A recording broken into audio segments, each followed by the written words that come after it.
Hello, hello, hello. I don't know if the stream's lovely though. Uh,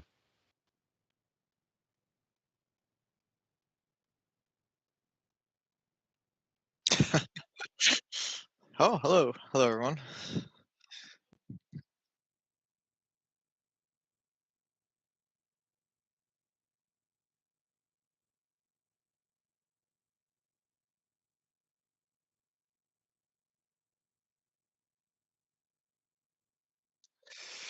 Oh, like 10. Yeah. Alex, who likes, no, Alex, like, well, yeah, same playtest game, right? Okay, I need to interject here. TJ, you're not coming through at all. Yeah, yeah. Let me see default. Why is this not? Why did it switch off of the check? Okay, okay. Yay, we're back. I'm Okay, here there you go. again. I Yep. don't know why. It turns out the OBS is stupid, and it turns. I unmuted it, but it disabled my audio device. So it wasn't feeding from my mic. It's okay. I think people tune in like 15 minutes after the stream starts anyway. That way they can make sure they hear you. Oh, good. That way I don't have the. Anyway, we're back and we're going over all the stuff. We got Kyle here who is going to be going over some of his 10th edition opinions. He has probably played, aside from like Alex maybe, or Sam, he's probably played the most amount out of all of our teammates. He's been to several tournaments, or at least one. One so far. He's definitely played the most number of events that I know of. How many games you up to now, Kyle? That would be, I think 9 is the right number. Nine games. Ah, I'm right behind you. I've got 8. Oh, good. Nice, nice, nice. I actually will be It's getting pretty some awesome. in on Saturday, so I'm excited. Oh, that's awesome. Yeah. All right. So, as is our normal, we are going to go through what we have been working on this week. Let's start with Frank. Well, I haven't posted anything up on my Instagram because I have been stuck mostly working on the same piece. It's been a journey with this bust that I've been working on. I'm on the fourth or fifth restart of the model right now, straight reprime, and starting work from scratch because it's just been proving to be difficult for me to. I'm not used to painting in this scale, so if the if there's ever if you ever feel like you're not getting a model just right, there's certainly nothing wrong with just pulling out that rattle can, respray priming, and trying again tomorrow.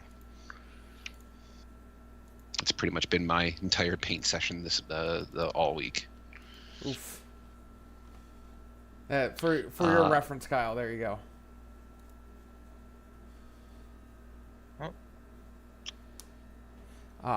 Well, it happens. I mean, you're going for a very high quality piece here that you want to put into the what was it? The Capital Capital palette. Capital Palette. I always forget the name of that one. Capital Palette down at Nova. So um, but I mean, you are trying, you are refining. Every time I see it, it looks better. So Yeah, I finally got a sketch on it that I really like that I'm going to be working off of. I'm actually going to be working on it tonight as we're streaming. So yeah, that's pretty much been me. Just working on that piece and just trying to get it right. good, good, good. Well, since he's here, hey Kyle, what have you been working on? I've been working on my 30K Lion model, Ooh. painting wise.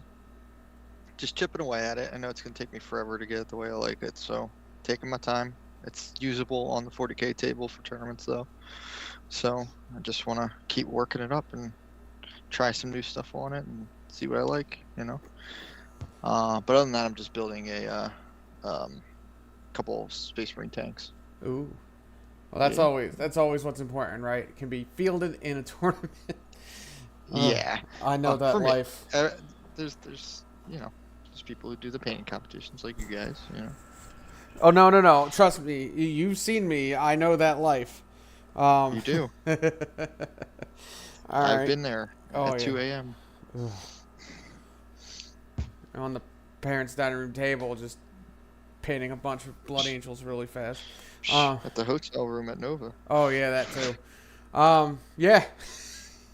well, good. TJ, do you have anything going on? Any exciting or interesting news? Well, yes. Well, most importantly, found out I got something really big this week. What was that, TJ? We got a bidet. You got it. Oh, nice. It's just been the highlight. Okay. Of this week. Always good to have that bathroom water fountain installed. Oh, You yep. never know when you're gonna want to get a fresh thermos of water. Yes. Now, last week something big happen. Last week it was on Saturday, so it's technically last week. I was there. Yeah, Kyle was there. As was the Chubb, which is his doggo Tyrion, and his son Lincoln and Rachel. We had our gender reveal for our baby. And it's a girl. And? It's a I'm girl. gonna have a niece. I'm gonna have a niece. I'm excited. Yes, Kyle is going to have a niece, as is the most important thing. Yes. But yes, we are going to have a girl. We are extremely excited. It is good times for all. Fun fact: apparently, a girl has not been born into our family in 61 years. So, at least on the maternal side, It's time. It's time. Literally, our aunt. So it's been a bit, and no, everybody's extremely excited. Our dad was bawling. I mean, he would bawl regardless of gender. He bawled for Lincoln, but like our dad was bawling. Everybody was happy. So, yay! Here's hoping I don't get it wrong like my fiance's friend. Her friend Cheyenne had a gender reveal, and the doctors told her it was a girl, and then they went back and they're like, "Whoops, this never happens. It's a boy." Whoa. Yeah. Fortunately, it wasn't like too late or anything for like boy or girl clothes or whatever. But yeah. That'll mess with your emotions. Right? But either way, yes, that's the biggest thing that we got. Biggest news that we got since last You week. didn't go to the same doctor, did you? No. St. Luke's. All right. I wouldn't say it's the biggest. I wouldn't say it's the biggest news on your Instagram. I mean, you do have a Castellan Crow to show off. I do. Let me pull him up here. Yes, I did finish a Castellan Crow for the Grey Knights commission that I have been working on. Aside from just how I painted them, I just enjoyed the model. The model is so nice. It's just I love the positioning. I like the pose is great. I love the look of it. And I got to play around a little bit with the sword. I try to keep them as close to box art when they don't really give me any kind of scheme. So I try to keep them as close to that as I could. So the sword is like a grayish purple with like purplish smoke coming off of it with hints of like red and yellow and stuff in there. So I tried to do that as close as I could. That sword is awesome, TJ. But I love this model. I have not seen a sword like that before, and I really like it. Yeah, I did that thing where you just kind of play around. I putzed around until it came out the way I wanted it. So do I have a recipe? No, I couldn't tell you how I did that. I always think it's kind of interesting you brought that up, but we can circle back to this one when people start asking you for recipes and how you do things. Oh, I just kind of slap paint around until it looks like it worked. Yeah, right. It's literally I just keep kind of playing with it until it works. That's what I mean. Like unless you know exactly what you're doing, it's just when you're mixing and trying to play around with different colors and shades, it's just yeah. And it's hard to see on this. I should have gotten a better picture because he wanted all his bases to be lava bases. So, but he has a molded base, so I pretty much made them like kind of black, dark gray rocks, and then you can see along the rim where there was extra space. I put the lava around it, so just to make him seem like he's sitting on an island in the middle of the magma. Nice. That looks That's great, pretty- dude. Liquid hot magma. I should have gotten a better picture of the base, but whatever. Yes. So that was Crow. I'm not sure. Did I show these last week? I think I showed these last week. I got all the purgation squads done. There's 4 of yep. those. I remember you mentioning the Purgation Squad. I don't remember you showed them off, but you know, hey, congrats on all those finished Purgation Marines. Yeah. Hopefully Hey, you'll find some way to use them. They ain't mine, so I think he Finish gave me them those up. before the points change happened. So I do really like how the head came out on the base of this guy though. The demon head. So but yeah. No, these were fun. They were easy. It's all level 1, so basic paint jobs on them. They all went through rather quickly. And then another one I'm working on right now, some Caladius grav tanks. Those real. Yes, they are actually. Nice. Yeah. Very cool. Are you just yeah? Do what? I want to see chapter. Or See if I can get what's- the. Here it is. Here's one of them, work in progress. Classic purple and gold, huh? Yeah, he has the purple and gold scheme with a Liberator gold, so it's that kind of paler gold. Again, Oh, I right. This is the same commission you've been working on now for quite a while with the all the green Mhm. power weapons. Yep, Nice. yep. Yeah, he sent me these last week, and he needed them by August because he's got tournaments coming up. So, yep. Yeah, I heard they're good. So I got those. I have some more Alaris Terminators that I'm painting. They're over there.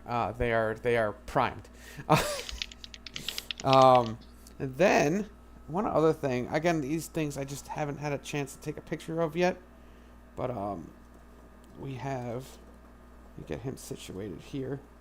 I have finished him up for the most part. I had to finish the other rider, but I have finished the.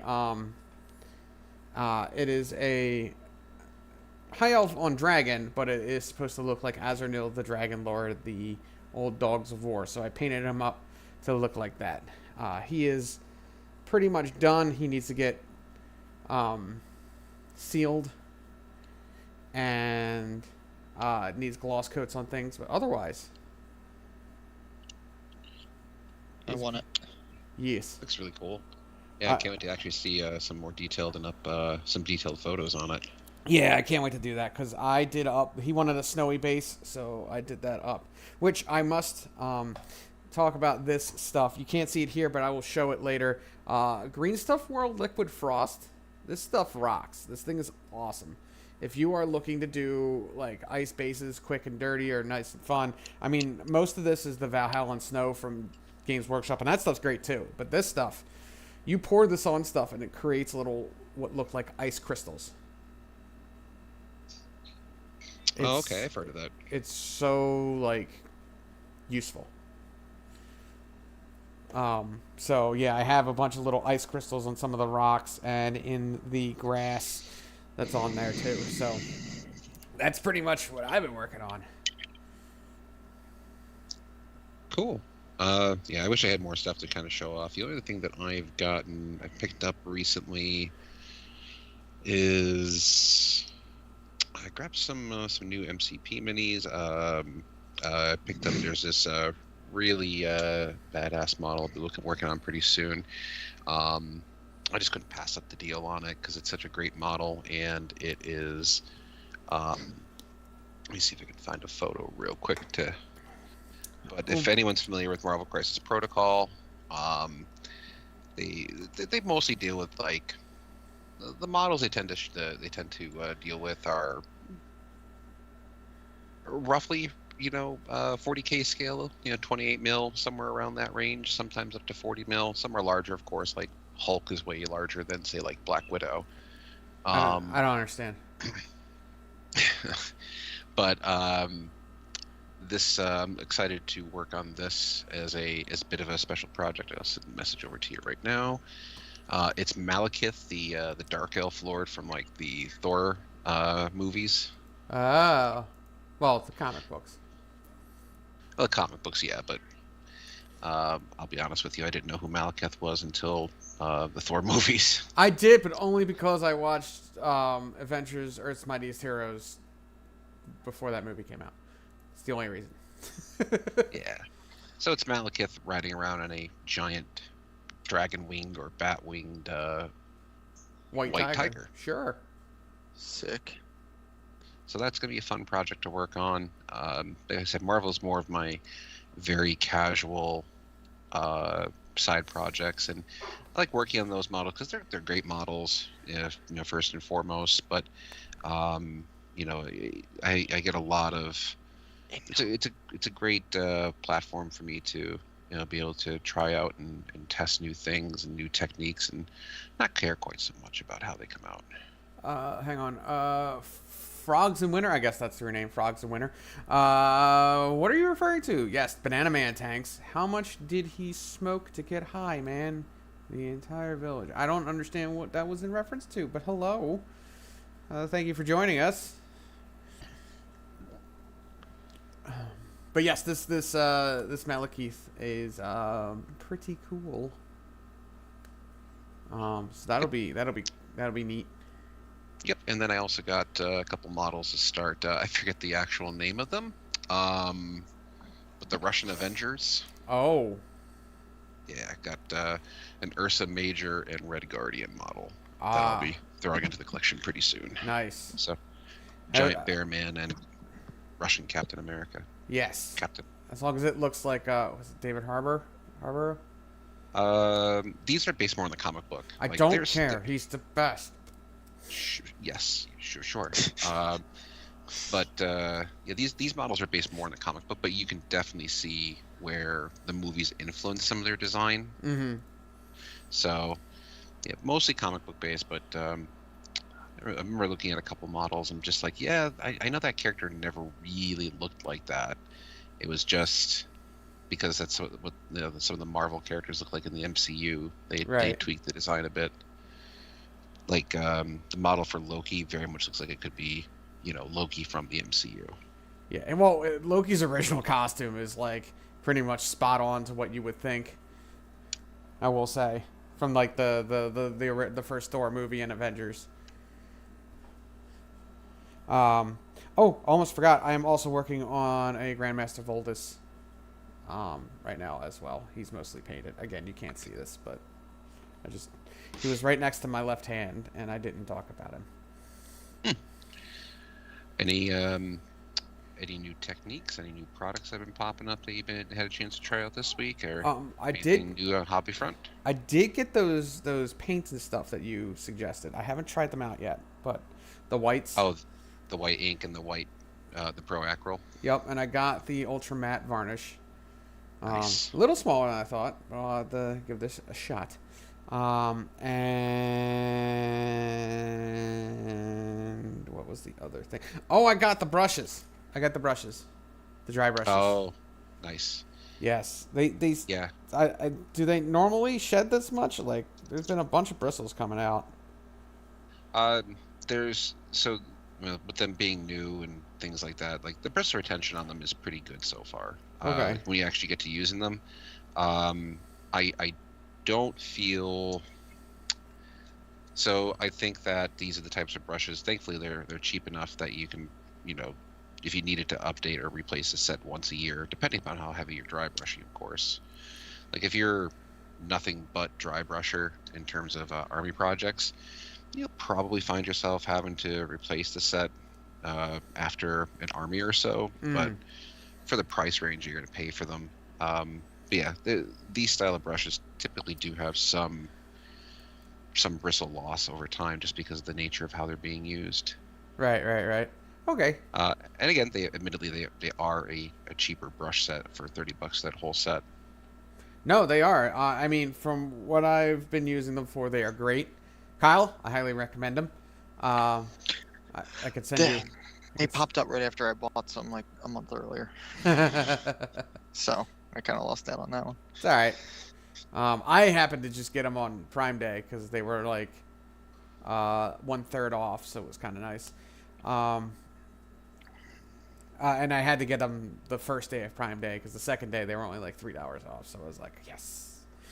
Got them for a deal. It was a steal. I enjoyed it.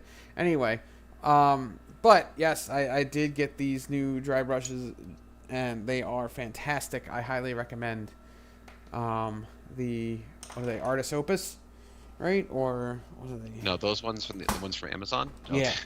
No, the ones those are Artify. Artify, not Artis Opus. It was that was the art part. That's it rhymed.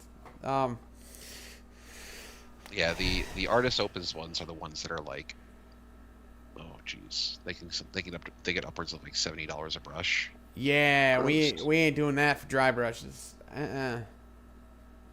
Buy the cheap ones for that. But yeah, that's pretty much the only new stuff I have tried or used or anything like that this week. How about you, Frank? Well, I got a chance to finally crack out and try my Chimera paints a Oh. bit. Yes. Um, very, very, very great pigmentation on them. Just,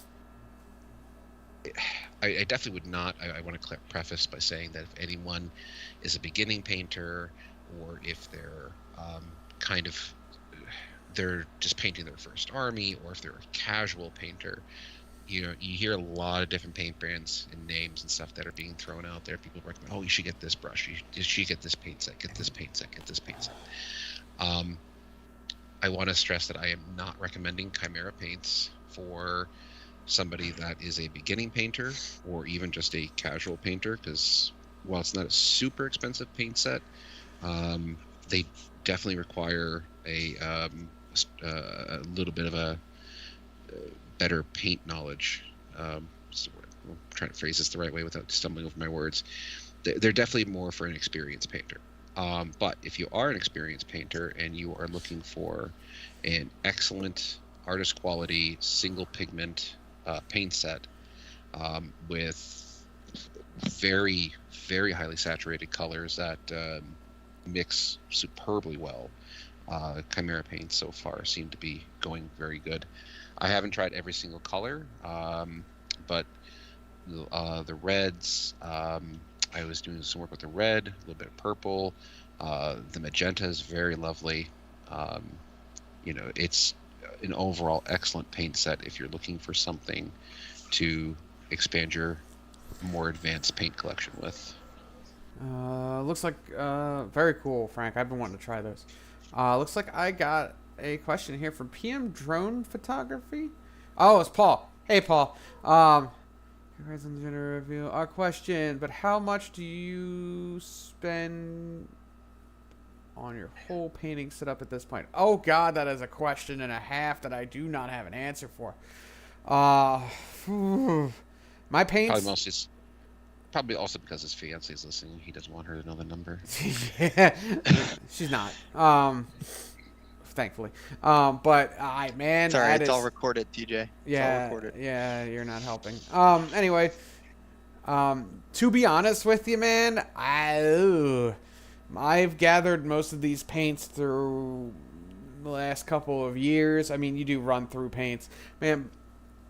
I still have paints from way back. Like, I got one of these still. Like, look at that.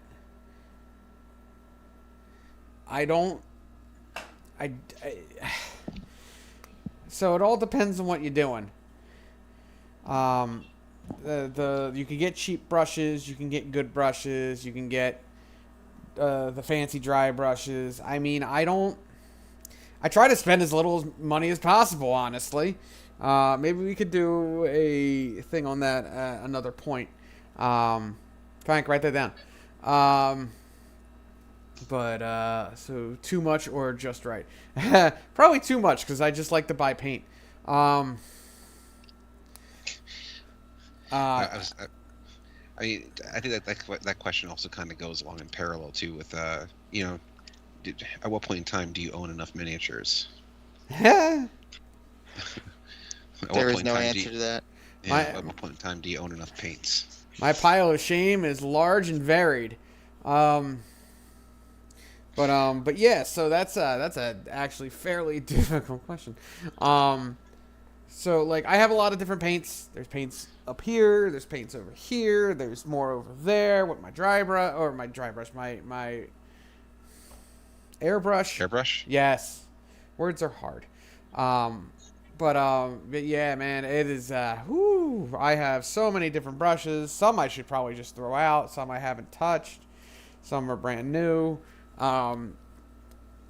Yeah, put it this way: I try to spend as little money as possible. Pretty much, if you are looking into getting a painting set up, I would say, I would say buy what you need. No more, no less. One piece of practical advice I'd like to offer to, especially to newer painters, is don't be lured in by these paint sets. The big discount bundles and things like that, where you can you can buy the Vallejo brand, Army Painter brand, Citadel brand, mega paint sets, and have 165 colors ready to go at your disposal for 5% discount, or whatever the case is. I would also stay away from that. Just buy the paints you need as your projects progress. Yeah, pretty much. I've also been playing this game since I was 11. I'm 36. You kind of just gather stuff along the way. It's kind of like everyone who plays 40K long enough will either own Space Marines or at least one orc. Like, you might not play that army, but you got them. Oh, it's so true. I definitely do not own an orc. Yeah, but you got some Space Marines, right? I guess. At least random little one, random old ones sitting around in your collection. You just end up with them. I'm not saying that you play with them. I'm not saying that you even painted them, but you got the model somewhere. Yeah, I guess I'll have to give you that one. I do own at least a handful of random Space Marines, even if they're just for bits. I was gonna say you should. I think I got some Terminator bits off of you at one point. Yeah, they were left over from a different project that somebody else had me painting. So they wanted me to paint. That was back when it was the Terminator kit. Well, probably was the most recent Terminator kit until now. Where it was the Assault Terminators and the regular Terminators in the same box. Mm. And I think you got Lightning Claws or something off of me? Yeah, it's just Lightning Claws. Right, Lightning Claws. Yeah, they were for Kyle. They were for me. Oh, you never said they were for Kyle. Oh, I'm sorry. Too late. Can't have them back. They're painted on my models. Kyle. I apologize. So you probably anyway, played against them. That's the best part. If we ever play again, and I see your Deathwing Terminators on the table, I see Lightning Claws. I'm just gonna. They're coming off. Start snapping them off. These are my Lightning Claws. Grabs the one that's magnetized. Exactly one. this you sent me? Oh, Triceratops riders. That's cool. Oh, yep. I sent some photos over of. We were talking about some model releases. Parabellum War Games, people who make Conquest. They've got 2 new kits that are coming out. They have the Wadroon Thunder Riders, which I don't know about you, but I love the idea of some. I'm gonna say Triceratops, but obviously there's not more than just Triceratops there. There's a couple different types of ceratopsians represented there. Real quick, are the orcs? They're orcs, right? Yeah, they're basically orcs, tribal orcs riding around on dinosaurs. Okay. Are they roughly like human sized? They're no, they're definitely not. I'd say a typical, like your average Wadroon infantry character is roughly the same size as a Primaris Marine. Okay. So that gives you some idea as to what the scale is like. Those guys are, like I said, they're bigger than Thunderwolf cavalry. Okay. I was gonna say because otherwise those dinosaurs are far too small. I mean, I can already see several inaccuracies right now. If you want me to point them out, They're fantasy dinosaurs. Stop. that they're clearly not. That's a Triceratops. That's a oh man, I can't think of the Ceratus. No, man, I can't think of the name. But yes, I know what they are. They're bad. They're wrong. They're bad wrong. They're badong. Killing is badong. Are you done, TJ? Are you done tearing into the fantasy dinosaurs? Well, the front feet are wrong too. They don't look like that. You asked for this. Let me look let me look at I the. did. They got a side view, so I could tell you if the tails are wrong. All right, moving on. Anyway, I also just discovered that I can get my wedding ring can have T-Rex bone in it, so that's the next fight I'm gonna have. Anyway, Wait, what? Why is that a fight? fair. I don't know how she'll feel about that, but you know. So anyway, that's pretty much everything that is new for us. I think. Well, you missed. You didn't show off. You didn't see. You didn't show off the other picture I sent to you. Or the other link. The Tontor.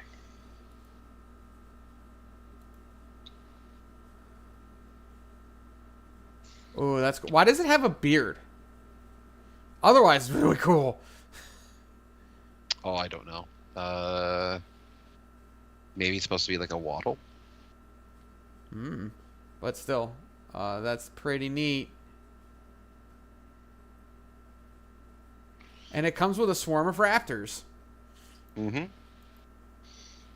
Yeah, there's 2 different versions of that kit. There's the Tontor, which is I think kind of like just a war beast, and there's another version which is like a drum beast or something like that. This one? It would be the drum beast.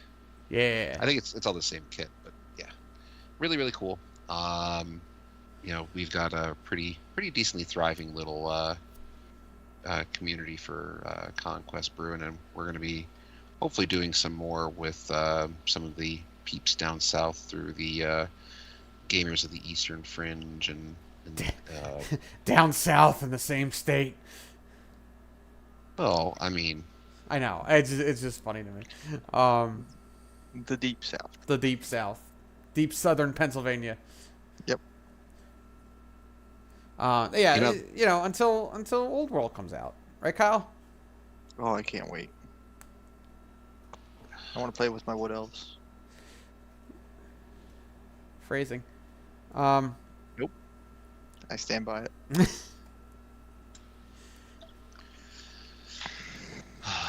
Anywho, two of you now have to deal with. We grew up on Warhammer Fantasy. Leave us alone. Don't need your hate. Okay. Anyway, Well, let us move on a little bit to the main reason we have Kyle on here. What's that? It wasn't verbal harassment. Oh, that's normally the reason, but there's an additional reason. Once again, Kyle has probably played the most competitive games of 10th edition on our team. Now, it may be a paltry like 9 to 10, which is not like those professional teams out there, but it is the most on our team. So, aside from, again, probably Alex and Sam. But, Dinglefangus confirmed that, and he would be an authority on the size of Thunderwolf Cavalry when I said that those models are larger than Thunderwolf Cavalry. So, I am enjoying his name of Dinglefangus. But yes, we are going to speak to Kyle about his experiences with 10th edition and how things are going for him so far as he tests and plays and So much testing. yes. Now, so aside Go ahead. from what we played at ACO, Kyle, how many games have you really played? Has it been? Was No, that? that's the 9. Oh, okay, that's the 9. Okay. 9. Besides the 2, we didn't play with any scores at ACO because we didn't know how to do that yet. Right. So I don't count those 2. That's fine. I mean, so I guess it's 11 if you want to count those. Well, I think before we get into the games he's played, we should probably start off with some context and his experience. Kyle, what armies have you been playing, or what army have you been playing? Well, I've been right now. I've been playing with my Dark Angels, which are a sub-faction of Space Marines at this point, pretty much, and they have been pretty damn cool. I have lots of varied thoughts about them, depending on what you guys want to hear. But I've been really enjoying the experience so far, just with that army in particular. I hope to play with my Tyranids at some point during 10th edition, but Space Marines are my real jam, though. Which is a thing we are going to talk about a little bit later too, because we got some new models to look at. But, I know, they're so awesome. But sorry, not to get off topic. I just wanted to mention that. So what for the games that you've played now? You said you played 9 games so far. But with 3 of them, only 3 of them were at a tournament, a little RTT, right? Yep. Yeah, it was a 22-person RTT down So that's a good size. down at AU, Yeah, Altered Universe, Blue Belt. Not exactly a level 1. Yeah, no, lots of good players there too. Usually, it was and great event run by some great people, and just lots of friendly faces, and got to jam some 10th edition, and it was really awesome getting to play in a competitive environment again with the new edition. So had 3 awesome games: round 1 versus Necrons, round 2 versus Gene Stealer Cult, one of the big bads right now, and round 3 versus some Chaos Marines. Ooh. Nice. Yeah. So with the games, since you played a variety of competitive and casual games, learning games, probably I would assume for the most part, what's been your biggest?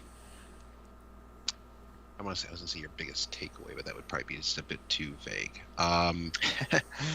What do you love the most, and what are you hating the most right now? I'm gonna say right now, I pretty much don't hate anything, but I will give things that I think could be improved. But the thing I like the most and I enjoy the most is probably the new missions, to be honest. We haven't really had a large shakeup on missions in years at this point, and the new ones feel fresh, and they feel just using the tactical missions and stuff like that, for example, because I haven't really used fixed that much because I don't think they're as viable for many armies, but they can be used if you build for them really well. But purely speaking from the tactical, which is the random objectives, I think they were well done. I didn't think I was going to have this opinion, but I enjoy them, and I think with a few tweaks over time, I think they're going to be a big game. And as for something I dislike or am not a big fan of, I'd probably have to say Eldar. just well, no, because look, there was bound to be something that was broken right off the bat. I would say that it's honestly the man, it's so hard because I like most things here. The Unforgiven detachment, the Dark Angel's Unforgiven detachment. That's one thing I don't like. Okay. All right. So you brought up the secondaries. Did you start off trying to use fixed secondaries as kind of like, oh, this is familiar territory, let me try and see if I can make these work, and then eventually shift over to tactical? Or did you just kind of jump right into tactical and take it from there? That's a good question. I started by reading them, and I read the fixed secondaries, and I just thought, you know, I built around things all of 9th and 8th edition, and like I really want to have a more flexible force. That's how I like to play the game. I like to be very toolboxy, to use a magic term. I like to have options no matter what the situation is. And to play with those fixed ones, you don't really have that flexibility, and it's not really the playstyle I like. So I think I kind of just dove straight into the tacticals and tried to embrace that as best I could with an elite army like Space Marines. Okay. Actually, I do really also prefer the tactical missions myself. I started off trying to make fixed secondaries work because coming from playing Thousand Suns during 9th edition, especially near the late 9th edition, like, we only had a couple of secondaries that was even remotely close to working for us, and so I kind of went back into that familiar territory, trying to make fixed secondaries work. But I started playing more games with tacticals, and my games were much more enjoyable. Yeah. There was never really this feeling of, oh, I'm really in a crap situation. Like, you can have crap draws and crap situations pop up in a turn. Yeah. But you're never really stuck in you can drop that secondary, like, oh, this is a terrible secondary for this entire everything. I can never do this. I'm just gonna sack it for a CP at the end of the game, at the end of the round. That flexibility, I think, is awesome for the game, and I think that the diverse list building it will create is going to be something that's going to help the edition a lot.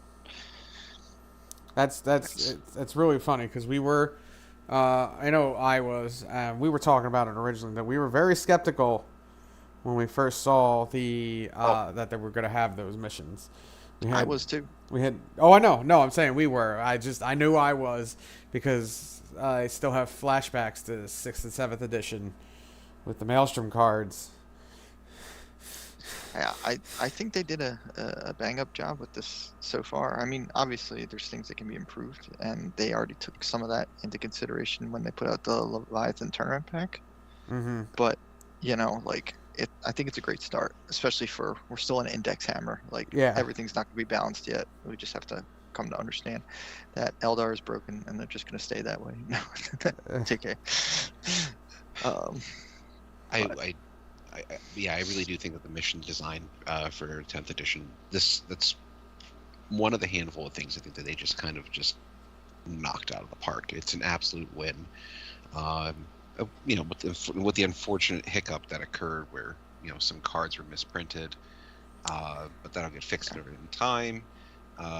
Pro tip, if you haven't already noticed it, you could also just run the Tabletop Battles app. That Tabletop Battles app has a secondary mission randomizer already built into it. So nice. That's really good because I don't have the cards. Yeah, that helps when you don't have them. But the only thing that's unfortunate about the randomizer will of course help you randomize what missions you're going to get or that you're playing, but it doesn't have the actual missions inside of them. So unless you know somebody who knows somebody, or if you may happen to have, maybe there was a potential leak that occurred somewhere online with some secondary missions, it doesn't really help with that. But generally speaking, if you have the cards and it's the wasn't the Leviathan ones, like not the Leviathan ones that came in the box. It was the solo release ones that had the misprint for some reason. Yeah. Okay. So if you don't have the Leviathan box set ones, you can still use them. Just use I would just recommend the Tabletop Battles app, or just always use the green deck. One thing I have noticed with speaking of the app, when I was playing in a tournament, one of my opponents was using the app and I was using the cards. I always use the cards. I like a nice visual for everyone, keep everything out in the open for my opponent and everything. Mm-hmm. He was using the app. So what I did was I kept up to date on the table with what his cards were out. So I knew what secondaries he was working on to help me be able to play better against him, because I need to know what he's doing, and if it's just on his app, I don't know. Yeah. You know? Gotcha.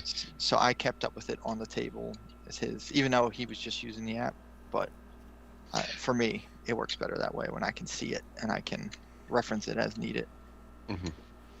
No, that's an excellent point to bring up. How's your in general? You've been playing a lot of Dark Angels, and you've been playing Dark Angels. Excuse me. How have you been finding them as an army to play? I think I really enjoy them first and foremost. I think it's the new edition is fun, and the way the data sheets have changed and everything gives you lots of options for list building. With Dark Angels in particular, I think I just having a really good time with them, and I think they stand, middle of the pack as strength wise. So far with our indexes. Nice. But I think I have the flexibility where I don't feel like I walk into a game and I can't win it. You know what I mean? I feel like I always have a shot. Which is always a good feeling. Yeah, even versus Zelda. But No, I mean, I think there was only 3 armies. And if you consider it, of course, I would rather all armies be, Viable. good to go, viable, and good to go right out of the gate. But with only 2 armies that were almost unquestionably unviable to play, and one that is kind of teetering on the inability to be able to play it, out of 20 different factions that they had to try and get right in their super rushed release, I guess it's not too bad. Yeah, no, they did a good job. I just like busting on other players. Yup, they deserve it. Yeah, I can't remember an edition where Eldar came out and they weren't at least decent. Have you played against Eldar at all yet, Kyle? No, but Okay. I've watched many games and I know what they're capable of. I know what shenanigans they have, and I know how dirt cheap their units are. So they play the MSU game really well. Yes. And it's hard to keep up with that, especially when they can just fix their dice most of the time. The word that I dread every time I lay down at night and I hear it in my sleep is phantasm. I know, it's disgusting. That phantasm ability is so strong. Go over Phantasm again, just for people watching. At the end of your movement phase, 1 CP, an Eldar unit can just make a 7-inch normal move. Ah, okay. Yeah, so, there's a lot of counterplay with that. Yeah, a unit that they can intentionally leave out, as exposed, or gets kind of trapped in the position. Like, okay, cool, he left this unit right there. I'm gonna try and get an angle, get a shot on it, and then 1 CP back behind cover. It's an out of turn fire and fade. And they also just have fire and fade. Oh, of course. Which, ironically enough, fire and fade being 2 CP is used far less often than Phantasm. Yeah. I was talking to another Eldar player, and there was just like, it really feels like Phantasm should have been the 2 CP strat and not fire and fade. Or hear me out, we just make them both. Yeah, I think that's where it's headed, but I don't know. I just think they have a lot on the board, compared to most armies. So the one thing that I tend to have issue with when it comes to 10th edition is list building. List building I always find to be the most frustrating aspect of it with this new, I'm just going to call it what it is. It's power level. How have you been feeling about the whole list building process, especially if you're trying to construct competitive lists? You know what? On the contrary, Frank, I've played 4K a long time, and where you could just take a gun off and fix your list and stuff like that. Mhm. Right now, I think it might be because of the app that I have had the easiest time making lists than I have ever had. Because I think largely because the app is so good, in my opinion, and it's just convenient, and it's easier for me to remember a point cost because it's like I don't need to remember the model cost plus the weapon. It's just like this is what the unit costs. So I think for me the quickness in that regard is fun. Now, admittedly, you get to that point where you have like 40 points left and you're like, what do I do? Yeah. Or you're over like 10 and you're like, how do? So I think it's also, Frank, because of your faction. No offense. It's just options. Yeah, Thousand Suns. Whilst you do get demon options, you don't have as many options as, say, well, obviously Space Marines or Orcs or almost any other faction that's not the Chaos sub factions or Votan. You know what I mean? Because Votan has a total of like 20 units, including characters. So, not to be like, fix Votan, but like it's just that's kind of the problem with Thousand Suns, Death Guard, and World Eaters. You got like 6 units. I don't know what to take. At least you could take Mutilith Vortex Beasts. Yeah, that's nice to actually have those guys as a useful unit now. I think largely a lot of units are useful now in comparison to 9th edition. I feel like, at least with Space Marines, cough cough, I could make almost anything work. You know what I mean? Like it can have a role on the field, as opposed to previously where you just like stuff was just unusable. Yeah, I'm my Thousand Suns list right now is probably the most diverse it's ever been outside of when. There's still a lot of commonality though, but I'm sure. Still running my rubrics. I'm still running the Terminators, of course. Yeah. Similar lineup of sorcerers, except now, of course, we've got Magnus being a very not even just viable, but he's almost required to run Thousand Suns competitively. Which is good because he's your big pretty model. Yes. And then, Mutilith Vortex Beast being good. You're seeing 1 or 2 of those in each list for the most part. And another unit that's been coming into a lot of lists now is the Zanger Enlightened. So it's nice to see those units, which we've always wanted to be good as a Thousand Suns player, because 9th edition they were dirt cheap at 60 points for 3 guys that could fly and kind of do some stuff. But the problem was that they were never able to do actions, and now with the new quote-unquote action system, they can. Hooray! And another 45 points for 3. Even better. Yeah. So it's lots of good changes. Yeah, it's good changes. Funny enough, from all the work lists I've been trying, they all look similar to how I used to play. That might just be your comfort zone talking. True. Fair. Just like, oh, wait, what do I need here? What fixes this? Oh, boys. It took a lot for me to break away from my 9th edition happenings, It's okay. I'm going to be playing our teammate Mark over the weekend, and I'm totally bringing a Gargantuan Squagoth with, like, 20 Burna Boys in it. So we're going to see how that goes. Yeah, he's going to be playing some GSC. Yeah. So was there well, actually, we could probably pivot into talking about your most recent tournament experience over at Alternate Universes. Yeah. How so you said what armies did you play against again? Round 1 was Necrons, round 2 was Gene Stealer Colts, and round 3 was Chaos Space Marines. Okay, so with the Necrons right now are obviously they're in a lot of conversations for meta. Oh yeah. For meta play and competitive play. I think they're part of the top 6 right now in terms of who's ruling the roost. How did you feel about playing against the Necrons? Oh, it was my second game playing against them overall, so I had some idea of the tricks and the crypto thrall shenanigans.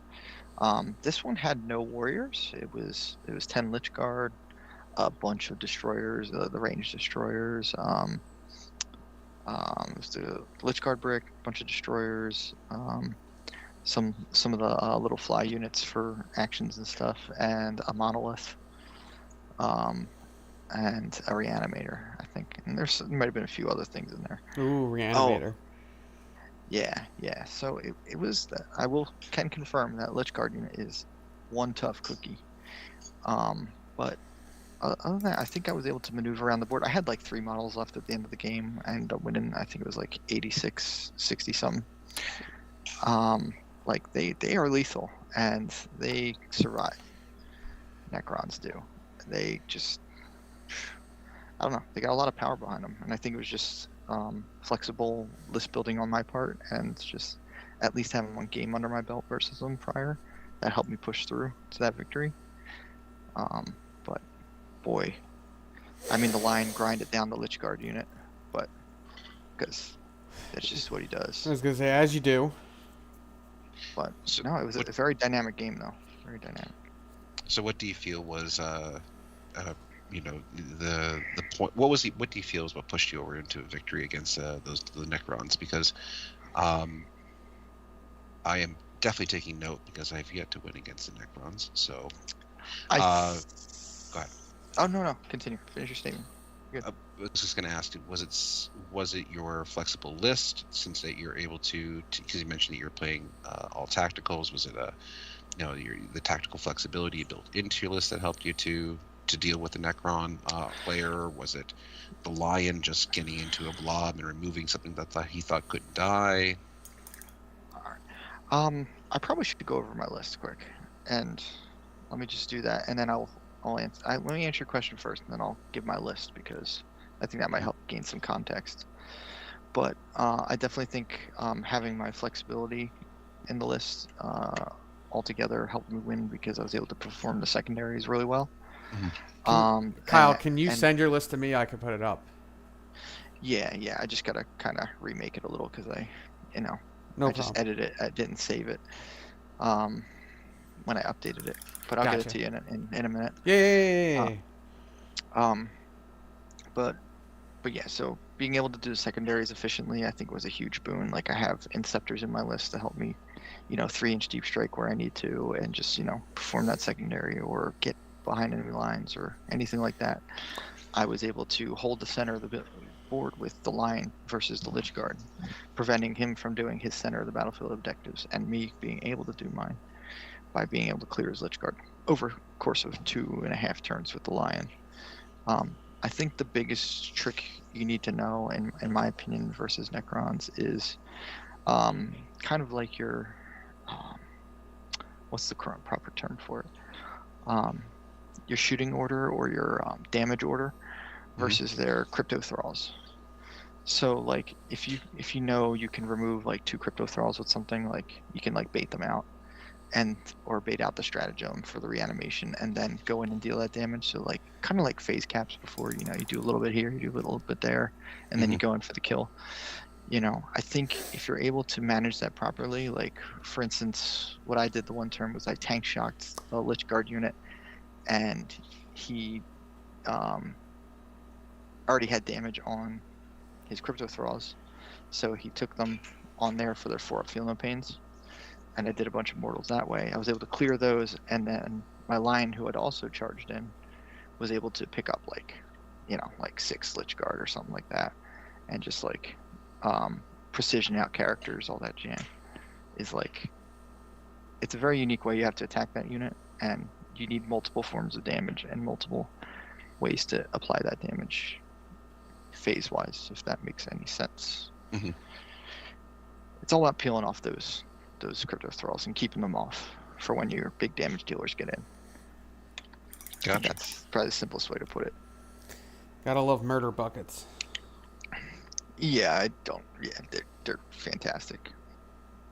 But I think that was the big me being able to attack that unit effectively was the reason I was able to win that game. Besides my secondary play. Good. Well, awesome. So secondary play and just having the right tools at the time to be able to deal with the Lich Guard. Yeah, and one thing I'll add to that is like the Lion's kind of like a very, very specific example because not many armies have access to a combat unit like that, where he can deal a lot of damage and still probably not get hurt that bad back. Because when you have Lich Guard attack, I believe they're only like AP 1. They have bucket attacks, but like AP 1. When you're toughness 9, -1 to wound, 2 up armor, 3 up invuln, and you can armor a contempt if you need to, you're not really taking much back. You're not getting hit back hard, even from their characters. So if you can leverage that well, I think, you can kind of nullify that unit, which is a big player for them. Okay, so very big tanky unit. If you're gonna try and do this, so it sounds like the Lich Guard are just being used as something that can tank a whole army's worth of firepower before you can break into their back lines. And like hold that center. They can hold it. So like I shot my whole army on it one turn and I killed a few guys, but he brought them all back, Mm-hmm. So like it was all I had to shoot at. So, I did it.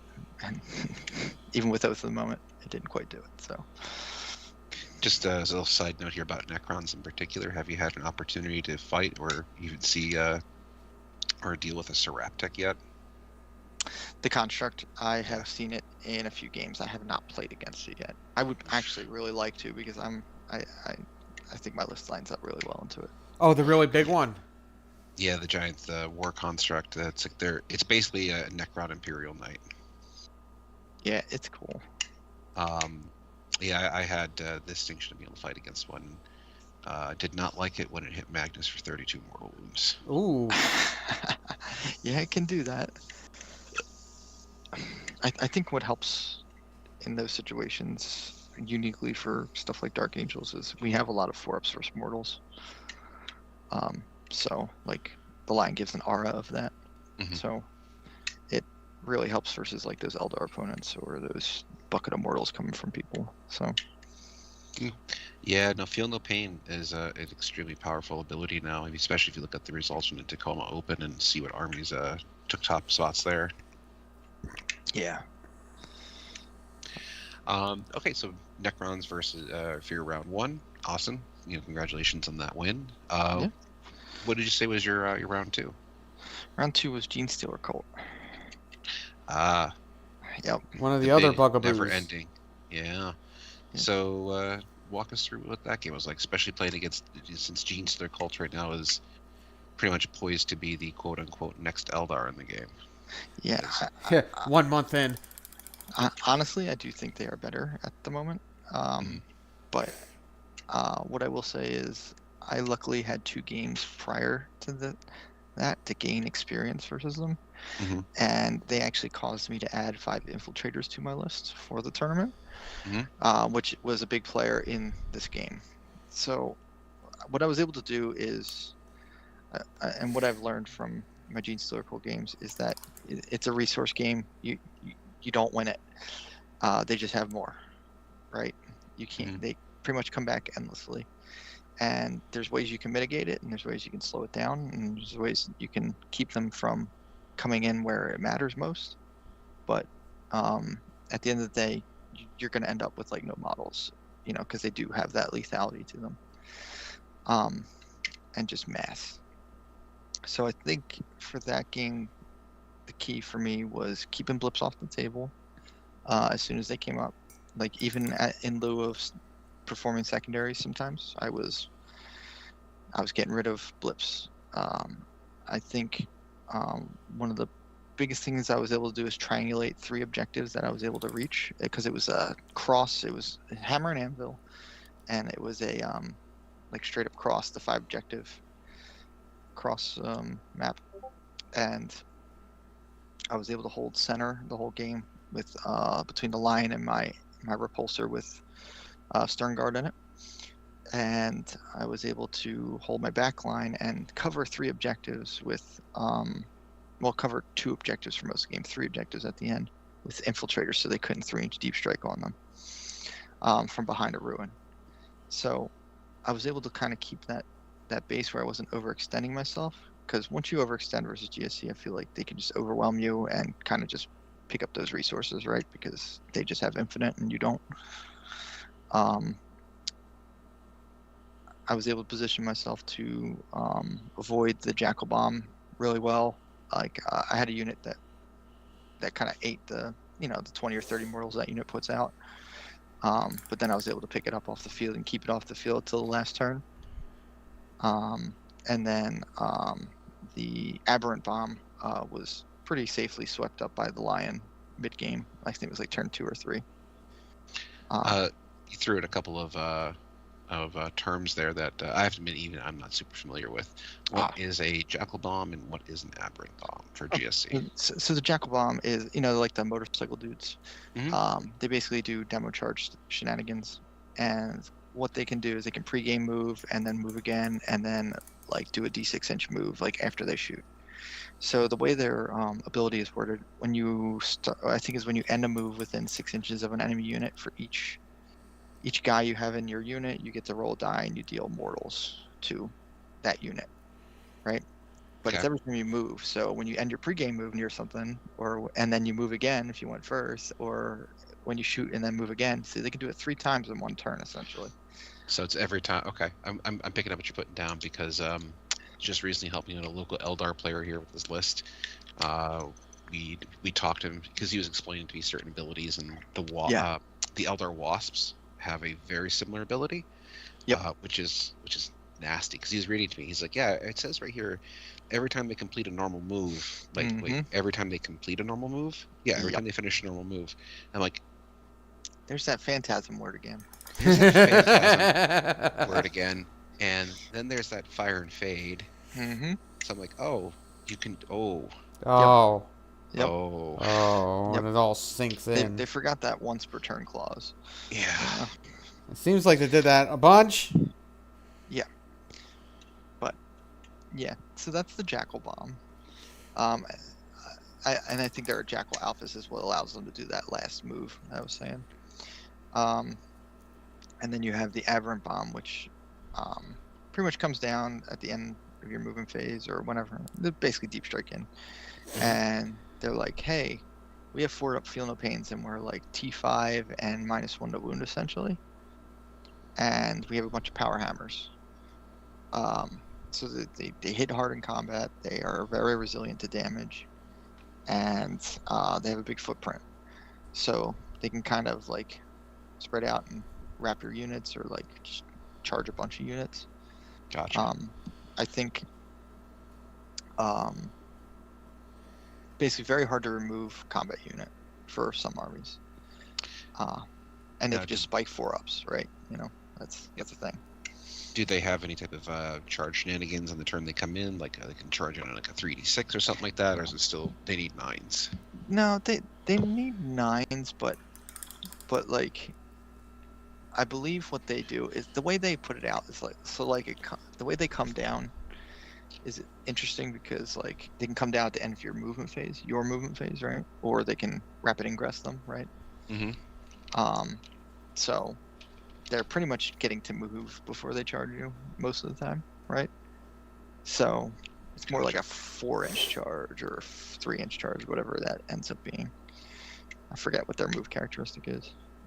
So there's no advance to charge or anything like that, but they'll rapid ingress them, or they'll whatever it's called, from the shadows them, whatever their faction rule is called. And they also can endlessly come back, but they have to roll 4 up to come back, just like the Jackals. But the rest of their army pretty much doesn't. And once a unit when a unit fails now, do they don't get to keep checking after it's done. Once it's dead and it fails that 4 up, it's not coming back, right? Correct, but that's only for like non-battle line units. Yeah. The I know. battle line ones auto pass that, yeah. Which is a big deal because you'll see 20-man blobs that can put out lots of firepower. Yeah. And show up 3 inches from you. Ew. So, I think you might have mentioned this already, but I apologize if I'm re-asking the same No, you're question. good. It's a complicated army. Oh, excuse me. Sorry. So you did beat the GSC. What was what do you think was key for you there in terms of being able to deal with them? I think the biggest thing was just like having a game plan going in because I had played 2 games and I was able to triangulate objectives and keep them all within my sphere of influence without having to overreach. Because So I think when you overreach, you're dead.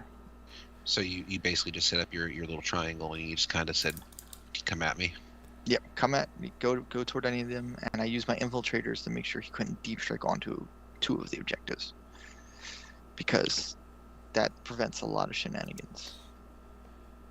Yeah, I know for looking at some lists from events over the weekend for Thousand Suns, I just see a lot of Thousand Suns players just gearing up with heavy warp flavor builds. And I think that has a lot to do with GSC at the moment. Yeah, because I think mostly your Overwatch isn't even for most of their army. It's for 1 unit because you're not killing things and you're not killing their units in Overwatch besides their demo charge unit because it's usually only 10 guys. The rest are like 20-man blobs. Unless you're like a really big flamer Overwatch unit, like big, you're not killing that unit. And if you do, it just comes back. The demo charge unit is the one you want to hit, so it doesn't demo charge you. Well, I happen to be one of the few armies right now that has the ability to be able to do like triple Overwatch and stuff like that. Which is good. They'll help you in this matchup because, they'll tax it for 1 CP, right? Because they have the saboteurs that get to do that. So they're probably gonna tax 2 of your stratagems, I believe. Hey, if they want to tax Overwatch, that's perfectly fine by me. Yeah, no, it's a good one for them. That's the thing, that's one of their biggest weaknesses is Overwatch. So, but that's the thing they can do. And my opponent played very well. We had a very tight game. I believe we had like a 6-point game. So nice. it was down to the wire, and my infiltrator is moving out of their building on the last turn and blocking 3 objectives. I think is really what sealed it for me. He couldn't steal them from me because he pretty much had his whole army left at the end of the game. Well, I would imagine he would with infinite respawns. Yeah, I think his aberrants died. Like they didn't roll the 4 up, but the jackals did. So. That's awesome. I've been asking. Go ahead. I was say I've been asking a lot of questions. TJ, do you have anything that you want to go ask? Ugh. I just haven't played enough, honestly. I've been trying to watch. I've been trying to read. I haven't got a chance to read enough stuff, but like plus, I do get sort of a look at what's in the meta because that's what people tend to send me. But well, let me give you like 1 or 2 more things on GSC, and then we could probably move on because it's good knowledge to have. One of their big stratagems is when you target them, they can spend 1 CP, and you can't shoot that unit outside of 12. mm-hmm. So so you need to be aware of that when you're planning, what you're targeting and stuff like that, because they'll start the table with like 3 units on the field, like 2 vehicles and 1 unit of something, or like 1 saboteur, and whatever unit you target, they're gonna use that strat on, right? So you can't remove it. So it's something to keep in mind of. The saboteurs are huge because they're just these what's that? Can't shoot me out 12 inches. What's that keyword? Lone operative. Yeah, operatives. And when you step within like 9 inches of them, once per game, they can do D3 plus 3 mortals to that unit. So when you get close to them, they just bomb you and you can't shoot them. So they'll just sit on back objectives and protect them that way and tax your CPs. So those are 2 things to really be wary about. I do love that with my orcs that have 0 lone operatives. You're not the only army that suffers from that. My army has no native lone operatives. I have to, at least I do have the ability to ally them in. What's an ally? Just another get in the way. Um, No is their comment. movement is their movement pretty straightforward? Like it's like they have no charge shenanigans. Like they can deep Yeah, strike in, but it's like when you see them, you see them. They have no movement tricks like a double move aside from correct. So what you the, mentioned the before. the biggest thing is they're not moving most times. They're just deep striking in because they can pick up 2 units a turn and put them back into deep strike. Mm-hmm. So like they'll pop in and be like, "Hey, here's 40 dudes," and then you get 1 turn to shoot at them, and at the end of your turn they'll pick them up and re-deep strike them. Gotcha. So they're not, their movement phases aren't too long. It's more the deploying their deep strikes than anything. We're gonna pick them up and put them over And- there. Exactly. So that's something to keep in mind. SpongeBob memes. And the last thing I'll say too is because the horrible wording on their faction ability, when they do put their unit down for using a blip, they have to have one model within the 3 or 6 inches. Just the one model. The rest they can string along however they so choose. Good old So GW use your in there. imagination, and you can see how screwy that can get. So the blip is just something that one model, at least in the unit, has to be within 3 inches of. Mm-hmm. Yep. And then combine that with 20-man blobs and profit. Gotcha. Well, certainly isn't wouldn't be the first thing that there's been some very contentious wording on. Yeah. Like I don't feel like my games versus GSC overall were like, like, I don't know, oppressive. Mhm. I do feel as if they were very strong. I'm not talking like Yanari 8th edition strong, but like they're more like, I don't know how to compare them to anything that I recall, but they're beatable. But you have to build for it, and you have to be ready for it. Do you think it's symptomatic of the fact that this is just an army that we didn't see? Like, obviously, we know that GSC, especially in the last third of 9th edition, was actually particularly strong. A lot of people were saying it's one of the strongest armies in the game right now. But Mm-hmm. it was kind of like how at one point in time Deathwatch was ridiculously strong, but no one played them. Do you think it's more symptomatic of that, or it's just now as we're going into 10th edition, there's just more GSC players, which is why they're getting so much attention, and people just aren't used to dealing with an army like that? I think no. So my answer is no. I think the thing that they're not used to dealing with is endless resources. I think anyone would have a hard time with that. Well, it's weird, right? Like that's not a thing in 40k usually. Right. Well, maybe not 7th edition, but Not to say you beat me to it. I mean, I do remember the days of That's just chaos players showing up with their 2,000 point list and then 4,000 points worth of demons sitting on the side. yeah, Chaos dark time. players, Dark players, Imperium players, Eldar players. Heck, you could do it with Tal if you really tried. So we'll say in the modern 40k era, which I'll say is 8th edition, 9th edition, that just hasn't been a thing, right? So warping, it literally warps the whole game, and just you got to be ready for it. Well, thanks very much for the insight into that game. And now your third and final game from that tournament. What was that about? Alright, so it was versus some Chaos Space Marines. Basically 3 blobs of Cursed Cultists and the Dark Commune in them, along with Abaddon and his Terminator pals and some Forge Fiends, broken Forge Fiends, and Did you play John? I did play John. Oh, I'm sorry. Yep. I think that was basically his list. That sounds like most Chaos Space Marine lists I've been seeing right now. Especially with those Forge Fiends. I just Yeah, know our Cultists friend Forge John's Fiends, been very good. talking about it. So No, it's a good list. I'll give it to him. He's still figuring some things out and learning how to keep his speed up on moving his models and everything. But like, this is basically a horde army, right? With a lot of very specific movement you need to do to keep within auras and such. But no, it was a hard game. Ended up being pretty close again. I think it was like 10 points span. It was the most awkward mission error that ever. The TO was doing it because it was their first 10th edition tournament, and they just wanted to get it out of their system. But it was like you punt the objectives, so you got to move them across the table. You had to punt them toward your opponent's zones. Oh, you did deploy servo skulls. Yeah, and ritual or whatever it was. Yeah. Yeah. It was, yeah. Ironically enough, I just got back from a weekend where we're designing the Nova mission packet. Yeah. The 2 missions that got immediately axed were deploy servo skulls, ritual, and scorched earth. Just no. Yeah. Yeah.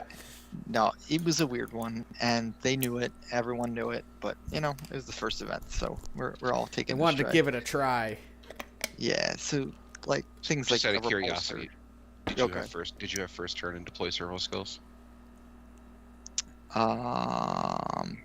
Remembering. I believe I had bottom of turn. Really? Okay. I think I had bottom of turn. Okay. Yeah, because that's one of the reasons why we dropped deploy servo skulls was because it has a significant player 1 advantage. Yeah, well, you know what? I had infiltrators on objective on his turn, so I got to punt it. There you go. Yep, that's right. So I did have bottom of turn. So stuff like that. Yeah, no, the mission aside, because that was just chaos, absolute chaos. And, like just pure game mechanics, just being able to defeat his units and hold on to the board. Those cultists hit hard, way harder than I expected. Yeah, you hear the term cultists in Chaos Space Marines, you're thinking cultists, and accursed cultists are not the same thing. Correct. The units were hard to remove with their 4-up invuln and 6-up feel no pain, and -1 to hit with strat.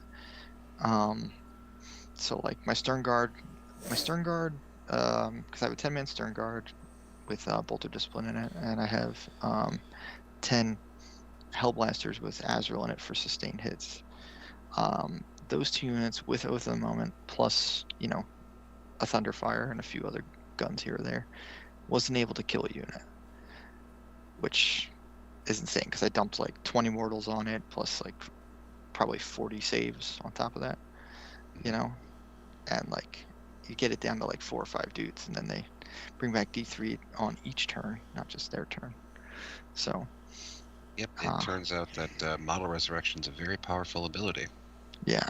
So what I ended up doing is I ended up doing that each turn to each unit, and I kept my damage dealing units out of sight, so I wouldn't get hit by the Forge Fiends.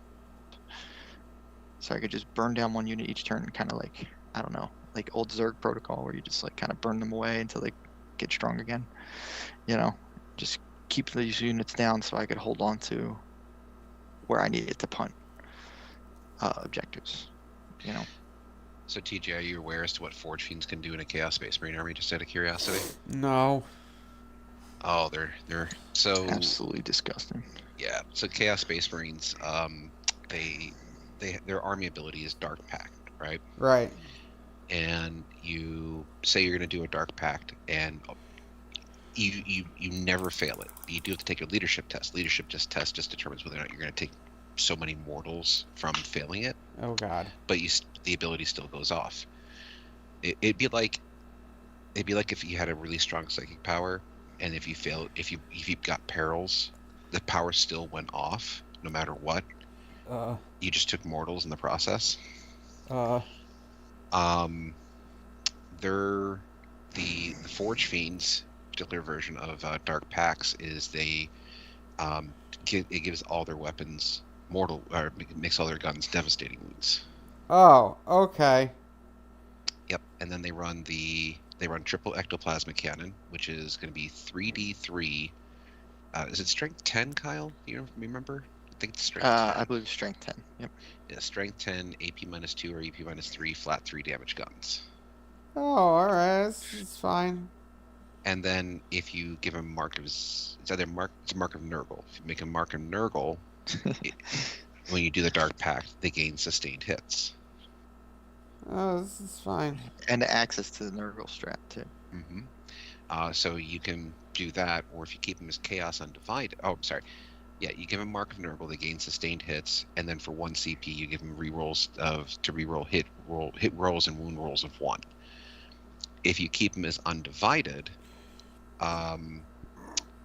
they think they get lethal hits. So I forget what the they get undivided lethal. is.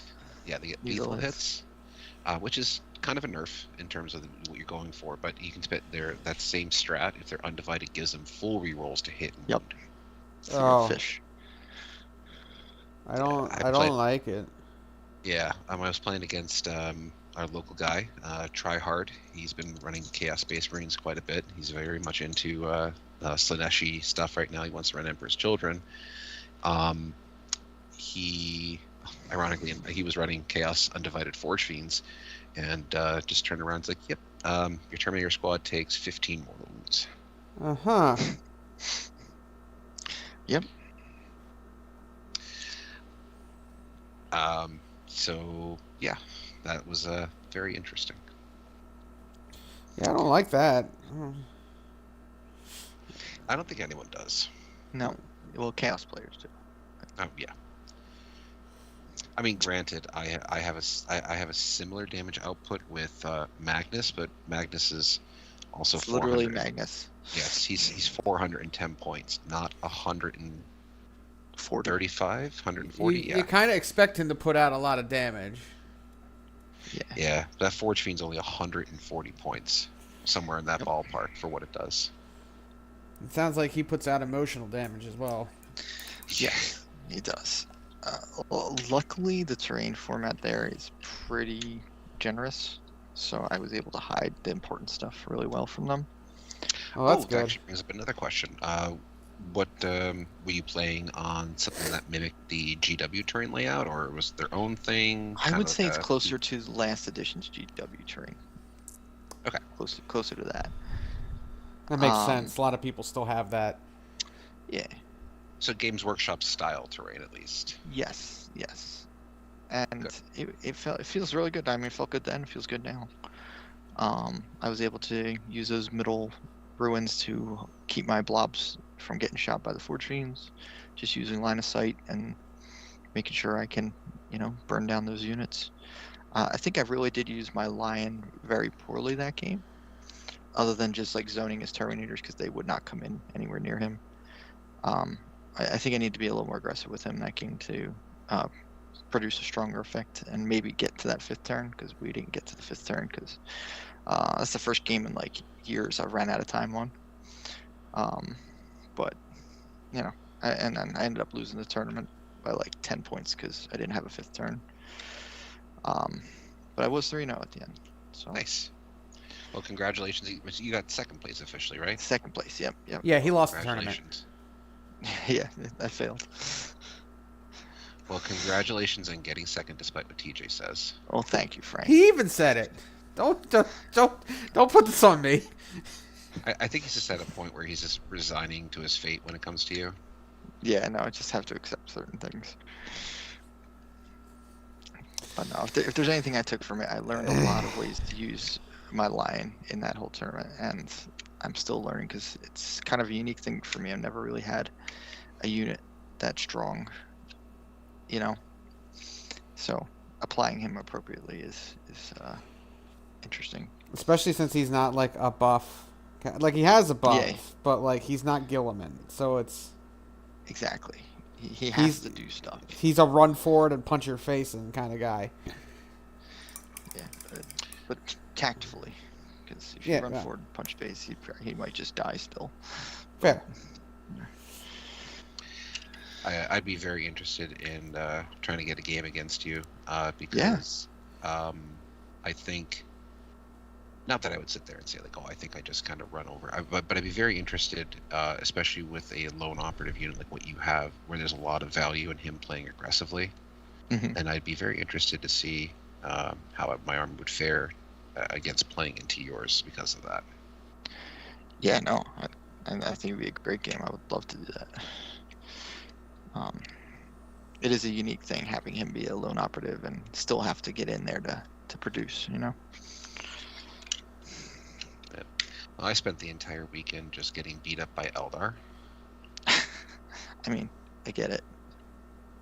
I played a couple of games with our good old buddy Sam over the weekend. Spent the weekend down at his place, which was a lot of fun. Nice. And then we played a couple games, played some lists. First game against his Eldar was a strong victory for him. Second game against his Eldar, we ended up saying it was a victory for him, but I should have won it by like 1 point. But I was just like, oh, let me not. I'm gonna split fire with Magnus, and like one Warwalker survived with a single wound and cost me 15 points. Oh my god. Yeah, that was if that didn't happen, I would have won the game. So in my mind, I won that game. Officially, he still did. And then I played against our other buddy Andrew with his Eldar list, which he's been having a lot of great success with. Good. So I've been helping him refine that list and getting it good. He actually just played against Chaos Space Marines today. He had a good game that I believe he won. So if he should ever happen to listen to this, congratulations, Andrew. But yeah, it's learning a lot about Eldar. It's a good thing to learn about because, I mean, at least for a few more months, they're going to be, running around like crazy. Yep. My other main army is Eldar too, so it's just helpful to get playing against them. It also helps me get ready for my own Eldar army. Yeah. Did any of them try the Incarn? No. Okay, because that thing is disgusting as well. But I'm familiar with what it does. And I know that it's crazy good, but it does require you. I think it requires a certain setup that exists within the list that's almost useless. Like from what I understand, people typically are referring to Rangers as Yen carton bait. Oh, okay. Yeah, you put the Rangers out there to just die, and then you kind of just get the Yen carton to teleport in off of their death. Yeah, there's lots of ways to do it. Like, literally just playing the game, triggers the Incarn. So, I think a lot of people are just having a tough time passing up on the, because while the Wraith Knight build was the super strong meme build, and now it is where it's at. Not to say that the Wraith Knight's terrible by any stretch of the imagination. You're just not going to take 3. Right. And it's just really tough to pass on Triple Fire Prism right now for most Eldar players. I think that's really the strong build right now anyway. Like, Triple Fire Prism, bunch of units that utilize their rerolls effectively. Like MSU craziness. Yep. I think your common core units that you're going to see a lot of is you can see Triple Fire Prism, handful of Vipers, handful of Warwalkers, all Bright Lanced out. Hornets. Hornets. I said Wasp before. Yeah, Hornets. Yeah. Hornets are really good double Bright Lance. You'll see those over Vipers if they do own them. Shadow Specters, when we're talking about Forge World, are excellent because they have an on data sheet fire and fade. Mm-hmm. Warp Spiders are crazy good right now. And they're all dirt cheap. Yeah. They're all like, pennies. Which is crazy considering the fact that there's been we know for a fact that like Warwalkers in their current build used to be 65 points a model and come in units of 3. That was a last minute change they did just before the indexes went out. Good thing. Yeah, it's wild. So Eldar are extremely good. I expect some heavy adjustments come the 3-month point. I would expect September we'll probably see some significant points changes, and then when December rolls around, in my head, for all the crazy stuff that's going on at the moment, I just feel that we're in permanent beta we're in beta mode until December. Yeah, I think December will be the real 10th edition 1.0. I agree, but I do think they shouldn't neglect it, and they should make some adjustments to balance the game as it goes. Well, from what I understand, the Tacoma Shadowfac. If you're familiar, I don't know if you're familiar with that at all, Kyle. I did see that. I did. Yeah. From what I've heard, is that the Tacoma Shadowfac is something that TOs should probably be adopting now. Oh. Because that may or may not be part of a document in progress. I was gonna say, is that Yeah. out now? No, you have to piecemeal it together. I think the best way to try and get the details as to what the Tacoma, because they won't publish their FAQs anywhere. They just don't do it. Yeah. Like their events, because they don't want people to take event Use it FAQs. as Bible. Yeah. But if you want to get a good summary as to what that's why I call it the shadow fact, what the Tacoma fact looks like. The Hellstorm Wargaming or Hellstorm Gaming, the Mikey, that guy, he put together a video kind of conglomerating all the different FAQ rulings that were emailed out. In his video, in his video, he blocked out one of the TO's names just to try and prevent him from being doxxed or contacted in any way. And I saw the unblocked version of the email, and I do know that guy is also. I actually know the TO that answered the question, and it's most likely legit. Oh, okay. Which is a good thing. Yeah. So yeah, if you're a TO and you're listening to this and you're like, oh, that's just one event's FAQ, I would suggest as from one TO to another, you should probably be running the Tacoma FAQ. Just take with a grain of salt that they still may change the FAQ because GW going G-dub. Yeah, they basically leveled out NIDS, TJ, a little bit. And what was the other thing? I know NIDS was the big one. NIDS was a big change. Towering? No. Now their rerolls for their detachment ability. Oh, okay. So NIDS got a change. They did clarify that armies can use the Overwatch strat multiple times, but when they use it, it's locked to the phase. Mm-hmm. They also addressed a couple of silly, stupid, rules quirks that people were trying to take advantage of, like the eligibility to shoot thing.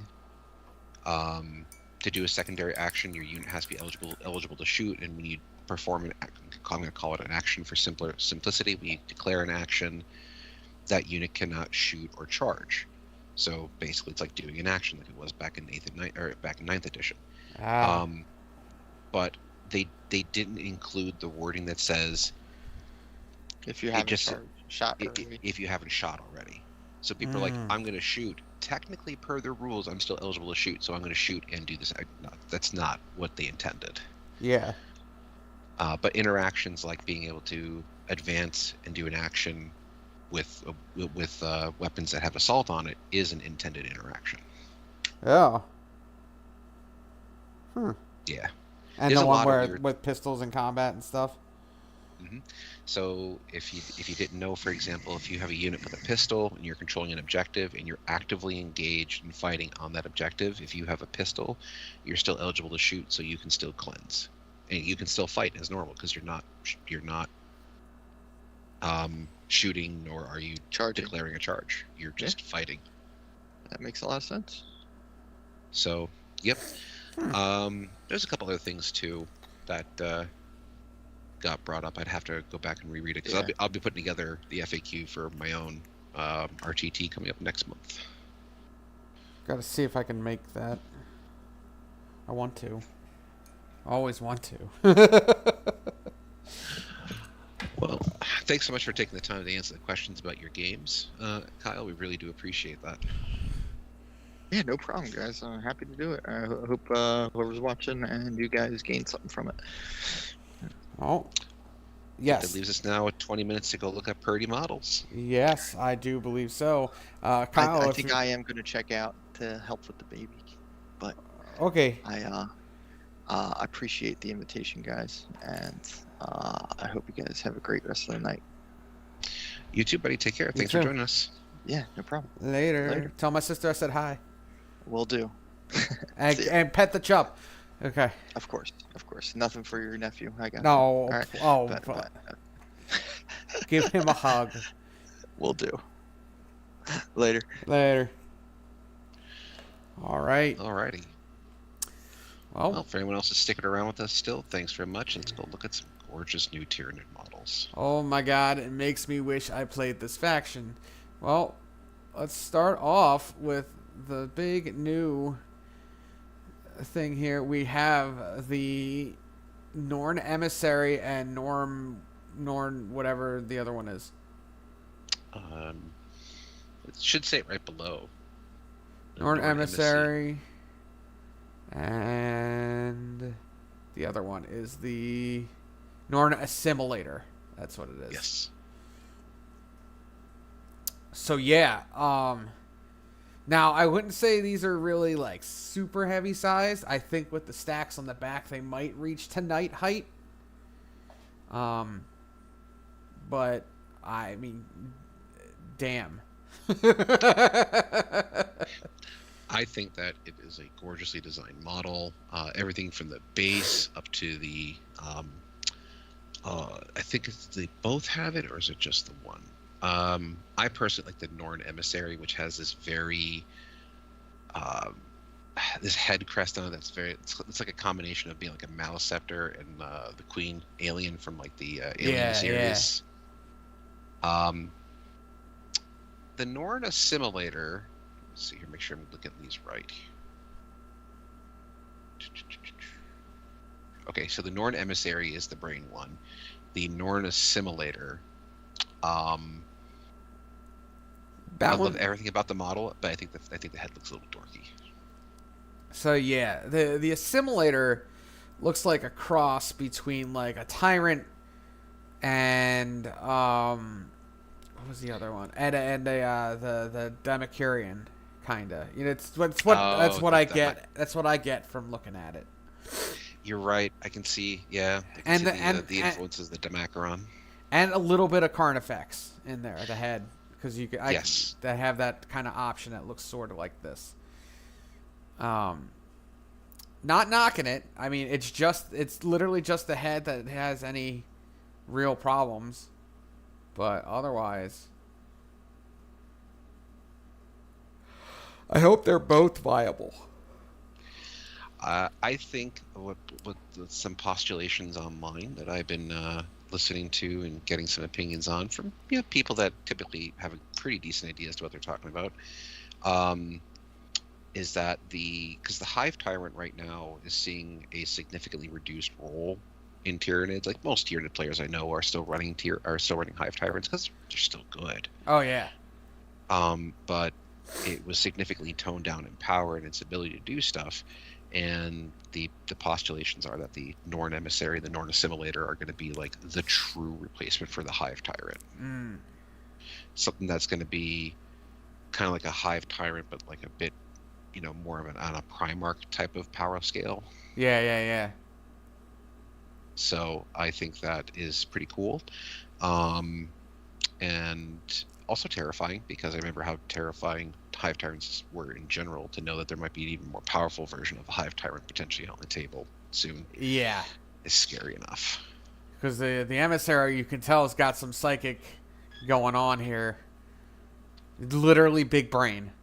Big brain. It is a big brain bug. It's got a back brain if you look at it in the one picture. It's got a back brain. It's actually just all one brain. It's just so large that part of it has to be in its back. It's two separate. You can tell where the head ends. There's two separate. I know. I know. I'm just freaking out over it. I do like that they both seem to have harpoon guns in their hands.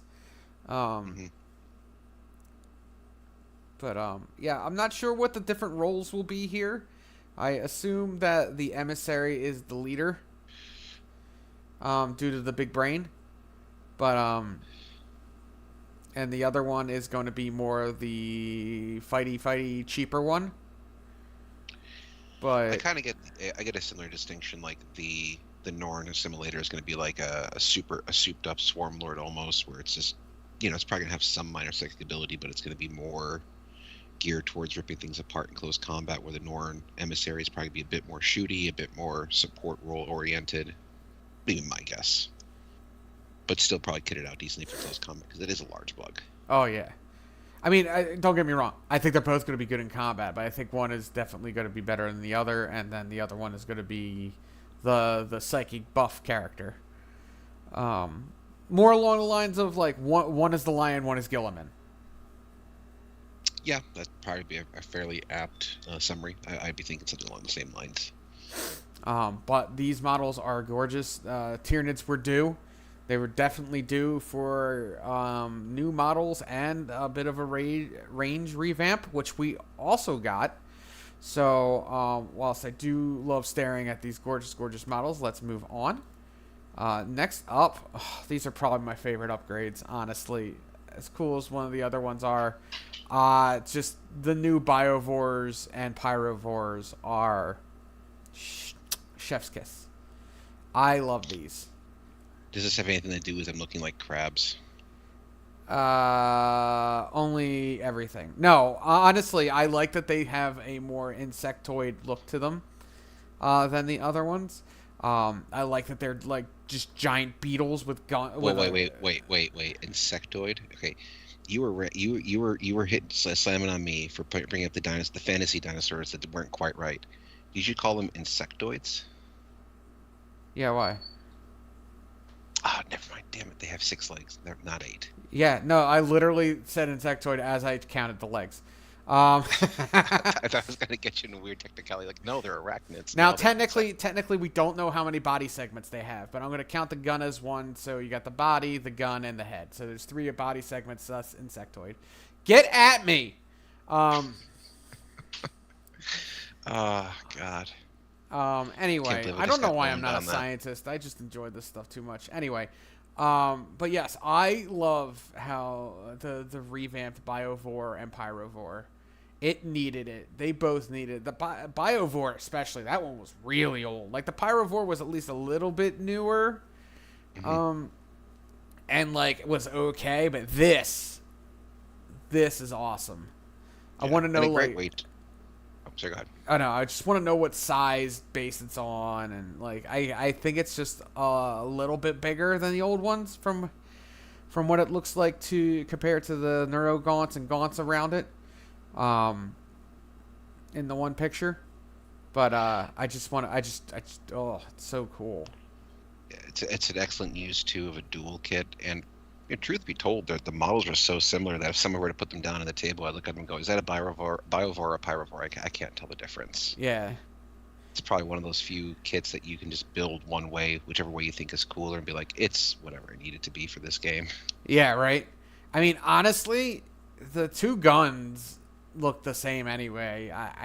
You're just going to put it down and say what it is, and... Oh, looking at the Pyrovore, though, it's got this weird flipped up, almost like kind of like a lobster or scorpion tail thing going on. That's pretty cool. Oh, yeah. The chitin on the back. Yeah. That's cool. Yeah, it's almost like a raised... it's kind of like if a lobster was able to put its tail up like a scorpion. Let's see the way that it looks. That looks pretty cool. Yeah, it does. Honestly, I would be the stickler for myself if I had the, you know what I mean, this was my army and I'd put them together the way they're supposed to be. But like if somebody went to a tournament and was like, these are Pyrovores and they were built as Biovores, I'm just like, yeah, all right. Whatever. Yeah, I think most people are going to be building the Biovore variant now anyway, if you haven't heard the shenanigans capable with them. So oh, well, yeah. Games Workshop is going to be selling a lot of Biovores. Yeah. I mean, if I had to pick between the 2, I think the Pyrovore is the cooler looking one. But with the gun and the tail, like you were saying. But yeah, again, either way, I wouldn't care. No, I definitely think the Pyrovore looks a little bit cooler than the Biovore, but yeah. It's just the fact that they finally redid these models and it's not the stupid looking gorilla Biovore that they've had for like decades. I really want to. One of my favorite models coming out of the preview is I think they've been knocking it out of the park with the new Lictor and Neurolictor designs and Death Leaper. Oh, we're getting there. Don't worry. It is on the docket. Next up, what do we have here? Speaking of which, the Lictors. I like that they collectively called them the Lictors. Now we got the first up is the Neurolictor. Another Wait. another Hold big. on, I gotta get this out of my system. I gotta get this out of my system. Lichter. Damn it, I barely knew her. Please like and subscribe. Yeah, please like and subscribe. I swear this is a family channel. Anyway, yes, the Neurolictor. Right, that's what it's called. I'm not calling this the wrong name. Okay, It's a Neurolictor, yeah. Neurolictor. Yeah, another big brain bug. It's just a lictor crossed with a zoanthrope, and I'm not upset about that. Plus Cthulhu. Mm-hmm. I want to see what it does. I like its multi-segmented like scything talons here. I love the appendage coming off the brain in the back. It's almost like that extra tentacle coming off the brain is separate. It's got a brain symbiotic tail. Yeah, it almost looks and feels like it's a separate symbiotic organism that's attached to the brain. I see and that. It's just a separate like tyrannid bioform that they just like right in the back of the brain. I love it. And I also think it's super cool that if you're with all the different detachment options be coming out soon, like you can kind of get the vibe that maybe because they've already teased the fact that there's going to be a full like Lictor themed attachment with Deathleaper as the warlord. Yep. So that's cool. So you get a lot of use out of the Lictors if you're really into it. But I also, with all these different brain bugs that are coming out, you got the Norn Emissary, the Neurogaunts. Yeah, there's definitely going to be a big psychic one. Yeah, you get the zoanthropes and all this stuff going on. Like, you can just see a whole army just full of nothing but these brain bugs. Yeah. No, and oh my god, it's so cool. So cool. All right. Now we're going to go back up a little bit and we're going to look at the classic Lictor in all its glory. Yeah. Which last edition, this would be Deathleaper with how it looks, but this thing, the new Lictor, is I especially like. I forget what Hive Fleet this is, but I especially love this one, the red and blackish blue. I think it's Behemoth. Yeah, I love this Behemoth, how it's positioned. I think you could probably position how the arms are, how the scything talons are, because it's just god, I just love the pose that you're able to do on this, the crouch. Not that the come at me pose is bad, but like I love the crouching one. You see come at me, I see, huh? What was that? Yeah. Huh? Damn kids. How for Lictor detachment if it was like, you kind of had like the normal Lictors and Neurolictors and all this sort of stuff is kind of like elite choices, but I think your battle line troops choices are like the Von Ryan's Leapers. Yeah. Which, I mean, they went from, we got 2 Lictor choices, and one is kind of a character, to here is 4. So, and one's a unit, like a full unit of them. And then we get what we've all seen before, but let's look at it again, the Deathleaper. Mm-hmm. My god. I really do love this model. Like this is a model that may make it into my collection just as one of those I want to get around to painting this as a display piece. Same. I also have to point out again, you don't see it here, but it does have a head tail. So a head tail. But this thing, and everybody was saying stuff about the cloak. The cloak is cool. I mean, and you could see like a use for it as well. So I don't know. I like the skin cloak. I actually am a big fan of it too. I think it creates such a unique silhouette for the model. Oh yeah. Like it definitely has like that. I'm gonna say Darkman, if anyone knows that reference, or just Night Haunter. It has reminds me of Night Haunter. Okay, or like the Shadow, like that whole trench coat, dark trench coat. Yeah. Vibe. I think the only thing that was kind of a missed opportunity with that idea to put that flesh cloak on its back was that you could have literally had him leaping out of the air with that thing kind of splayed out. Oh like yeah, and just like a Batman style pose. Yeah, so it could seem like it's to slow them down or something when they're coming from on high or something. I don't know about that, but I just thought it would look cool. Kind of like Fair. some of those scenes we see Batman leaping off of a building and he puts his cloak out or his cape out. Mm-hmm. Nightman. Yeah, and it looks like the Lictor and the Neurolictor are, I think they're the same kit, so that's cool that you get a dual kit out of that. Mm-hmm. Nice. God, it makes, I almost, no, not playing Tyranids. Oh, we got some people chatting here. Voxel says, what? Hey, Voxel, nice to see you again this week. Instead of what? In the butt. Cross. We were just talking about you earlier. I don't know if you, okay, we have to catch that part of the stream a little bit earlier. We were talking about your games earlier with Eldar and stuff. That was back when Kyle was on the segment, so welcome to the stream. Every time I see these new models, it tempts me to go back to the hive mind. Absolutely beautiful. Yeah, the membrane cloak, which befits the leader of the lictors. Absolutely, man. And then we got some stuff that severely needed it a decade ago. Termagants and Hormagaunts. And it's not even that, like, they look all together different, though. The Termagants have a whole bunch of different options now, which is cool. Plus the cannon in the center here. What?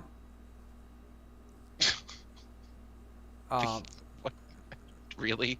It's I but the Hormagaunts, God, these needed it. These just, oh my God, they look so much better. They have a flow to them. There's movement in them. They don't look like, no, they still look like they're gonna break as soon as they, you glue them down. But you know what? They might be balanced enough that they don't fall over constantly. Someone brought this up, and when I heard them say this on a stream somewhere, I was like, I once I saw it, I'm like, I couldn't get that out of my mind. Someone described him as having like that very Jurassic Park Velociraptor feel and vibe to them, and I'm just like, oh yeah, they do. Especially the Lost World when it run through the grass. Yeah, this guy looks like it's the one that's jumping up out of the grass onto the guy's head. Yeah.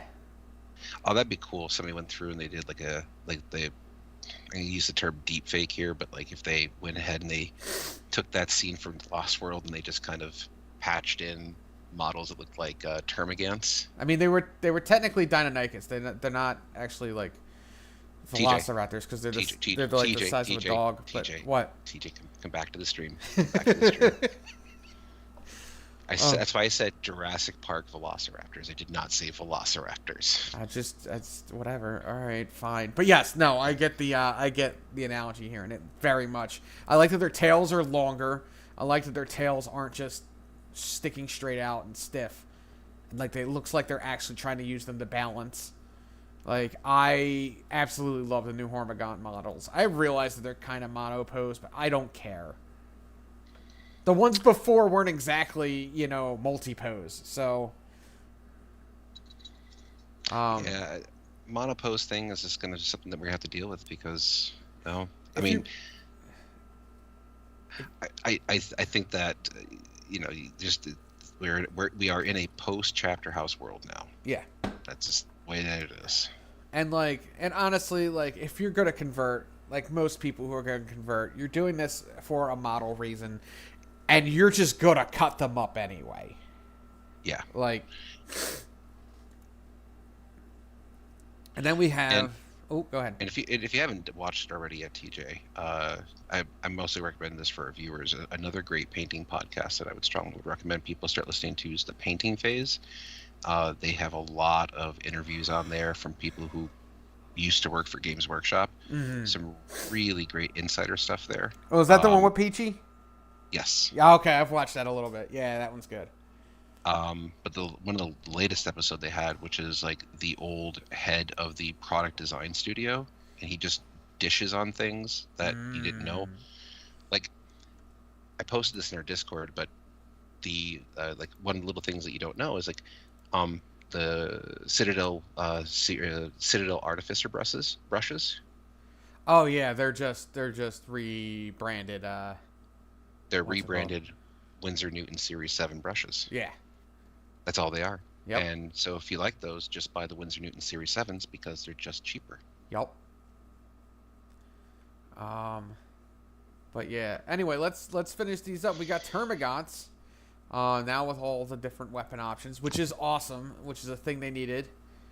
You have like the spike cannon, the devourers, you got flesh borers, of course. You have the gun and the and of course everything comes. You have the Barbagaunt thing, the cannon that slows people down that really needs to go away, and you get rippers.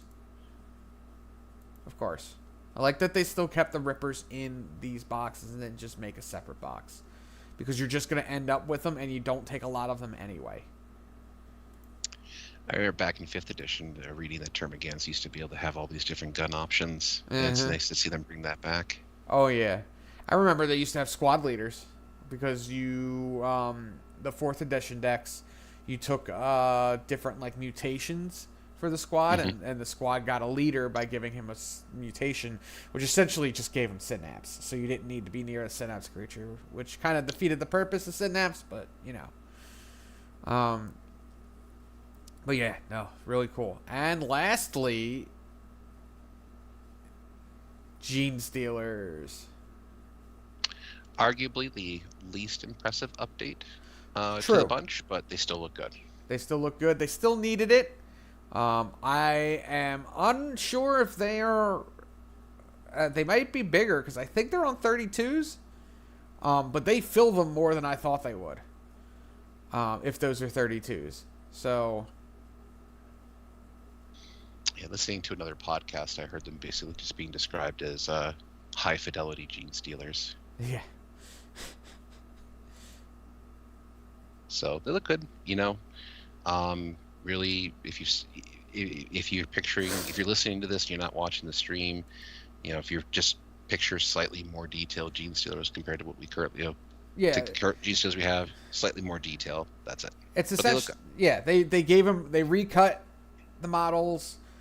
You know what I mean? They pretty much they pretty much took what they had. They made them a bit more detailed. They recut the molds, and like it's the same model. It's just they put them on some stuff on the ground for no reason, and just sprinkle in a couple of tactical rocks and call it a day. Yeah, I have to agree with a lot of people when they don't like the little chunk of wall or the pipe, stuff like that. Like, it's not needed.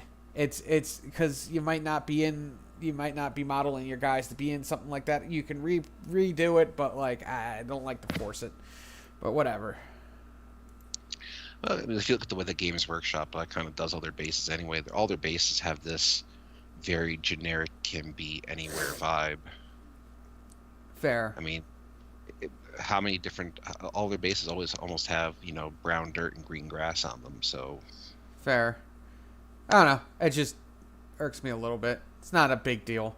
Again, you can cut them off and put them on however you want. But yeah, the new Tyranid models are schmexy. Again, these are the least impressive. Obviously, it was just a thing that was needed. It wasn't they got a complete. You know what I mean? They don't look a lot different. Like, I mean, same with the Hormagaunts and Termagaunts, but, like, there's enough difference there where I'm literally like, these are amazing. Especially the Hormagaunts. And then the Lictors, the Bio and Pyrovore, God, those are impressive. They just went a completely different design philosophy with them, and I love it. Mm-hmm. For me, I think outside of the Norn model, the Norn model is obviously the star of the show. Yeah. I really think that the Lictors outside of the Norn model probably are really the best of the design, followed by the Biovores, Pyrovores, that new kit, the Vor kit. Yeah. Then the Hormagaunts, Termagants look good, and the Gene Stealers are fine. New Gene Stealers, cool. Yeah. It's just like it's literally just straight up an update just to make them. Yeah. They fit better with the I want to say overhaul. The aesthetic. No, but like when they with the redesign of the army or the re-release of the army, they just fit better. Like Yeah. they don't. It's kind of like how when you have all these new gorgeous Eldar plastics and stuff that are coming out, and then you And then just you got look at like the warp spiders. warp spiders. Exactly. Yeah, that's exactly what I was thinking. You see the warp spiders compared to like the new Howling Banshees. You're just like, Hell, even compared to the striking scorpions, because they've gotten an update after the more recently than the spiders. yeah. So it's just kind of like, yeah. So they just didn't want that type of a lag, but it's not like the Genestealers were lagging that badly. Oh where, yeah, like, these are just the straight pewter models just being cast in resin now. exactly. All right. Well, just to say, do you open up to the chat real quick? I mean, we still got a few people hanging out with us. Does anyone have any questions, any comments, anything they want to bring up before we wrap out the stream?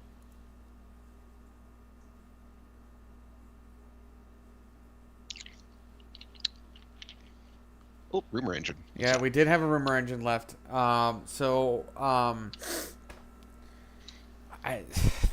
This one, orcs. I get. Oh, we're not doing model reviews tonight, Dom. I posted that in the announcements earlier for the channels. We were announcing on Facebook and all the Discords and stuff like that. Model reviews, because we had Kyle joining us tonight, is going to be next week. So we definitely will be reviewing your model next week, along with a hopefully a Death Guard army we're going to be reviewing, which looks fantastic. And then we may have a third, which I'm working on right now. So we did announce that we were delaying no feedback sessions tonight. That is going to be next week. We're going to be bringing that back. We just wanted to get a chance to, these last 2 weeks we haven't had much of a chance to kind of deep dive and start talking 10th and some rules and stuff, so we wanted to do that tonight. Yeah. And as always, as I was growing up, just do what I do what I did, and blame Kyle. And I'm gonna guess Skaven. I get Skaven vibes from this. No, it's okay. So number one, this is definitely Age of Sigmar. Definitely Age of Sigmar. But not Skaven. I'm sorry, it does look a little bit like Skaven, but like oh god, the Ghost Girls. Oh, Nighthaunt. Nighthaunt. Yeah. I think Nighthaunt.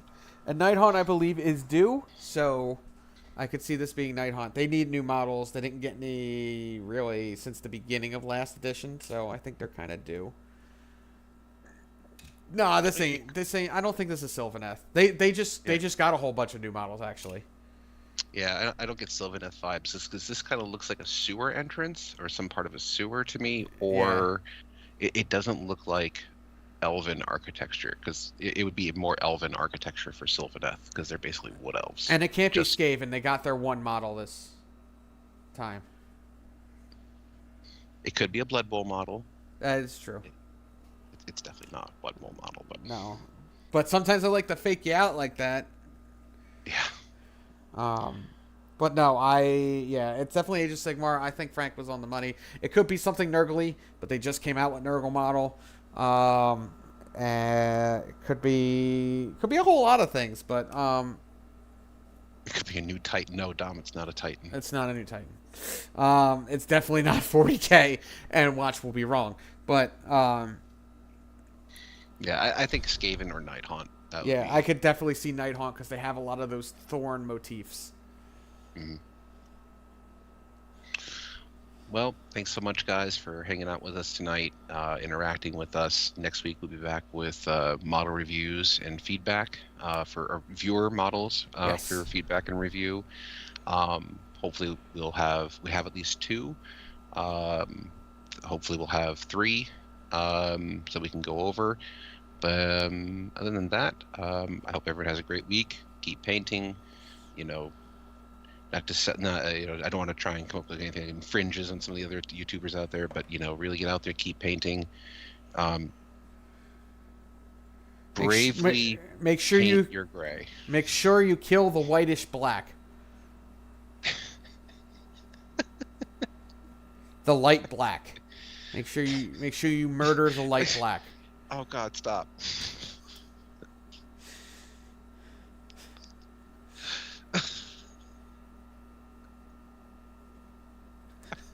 could just end the stream now. Just end the stream.